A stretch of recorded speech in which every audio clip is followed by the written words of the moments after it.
The Joes begin their journey west on Route 66. Tired but hopeful, they stop at a service station to eat, where the men there criticize migrants, calling them Okies. But there, the Joe's dog runs into the road and is hit by a car, which deeply upsets the family, especially Uncle John, who feels guilty for not stopping the dog. They continue driving until nightfall, and Elle suggests they should stop and make camp. They pull over next to another traveling family, the Wilsons, who are also headed to California. As they unload, Grandpa Joe becomes very ill. The Wilsons kindly offer their tent so he can rest. Sadly, Grandpa dies that night. Since they can afford a proper burial, the family decides to bury him themselves, even though it's against the law. They dig a deep grave, wrap his body, and leave a note explaining who he was and why they had the money, hoping it will keep the authorities from accusing them of foul play. The family gathers for a small ceremony, and Cassie agrees to say a prayer, though he struggles with it. After the burial, the Joes thank the Wilson, and seeing that the Wilson's car is broken, so they offer help. Pajot insists that must they have traveled together. They agree, and both family camps for the night, planning to continue the trip together in the morning.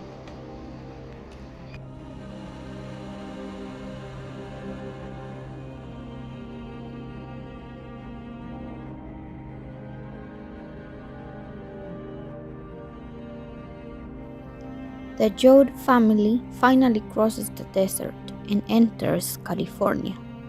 The journey becomes even tougher, and Grandma dies during the night, but Ma keeps it as a secret so the family can continue moving without delay. Once they reach the California border, the family starts to see signs that life in the West might not be as promising as they hoped. They meet other migrants who warn them that jobs are scarce and that locals are hostile toward Okies. The harsh reality of what lies ahead begins to sink in, and tensions rise among the family. The Jodes arrive at a Hooverville, a makeshift camp of struggling migrants. Their conditions are poor, with little food, sanitation, or hope.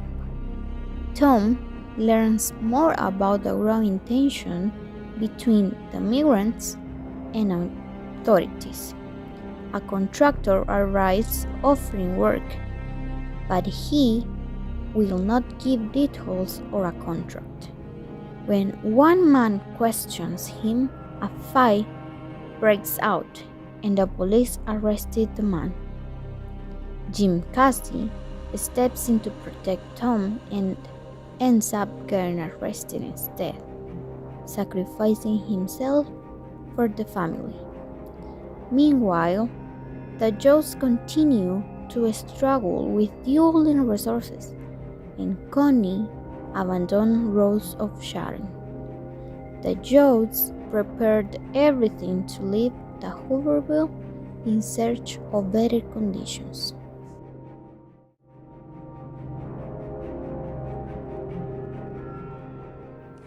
The Jobs continue living at the Wheat Patch Camp, where they experience dignity and order throughout the camp's self-governance. A Saturday night dance is being held, and the camp leaders get prepared for possible trouble. They have been warned that outsiders may try to start a fight, so the police have an excuse to raid and shoot down the camp. Thanks to a strong organization and vigilance by the residents, the plan is foiled peacefully. Tom helps out and starts learning more about organizing and standing up for the rights of workers.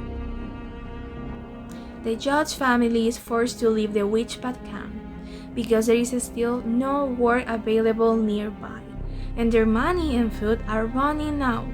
They travel north and eventually find work picking peaches. Tom soon discovers that the workers are being exploited and that a strike is happening outside the orchard. Then Tom secretly meets a former pitcher, Jim Cassie, who is helping to organize the strikers. Because of this, Cassie is killed by a strike breaker during the meeting. In a moment of rage, Tom kills the man who murdered Cassie, then goes into hiding. The Judds hide Tom in a cave and prepare to run away to avoid suspicion. Ma shows strength and calm as they plan their next move, keeping the family together, and they stay in wagons near the cave.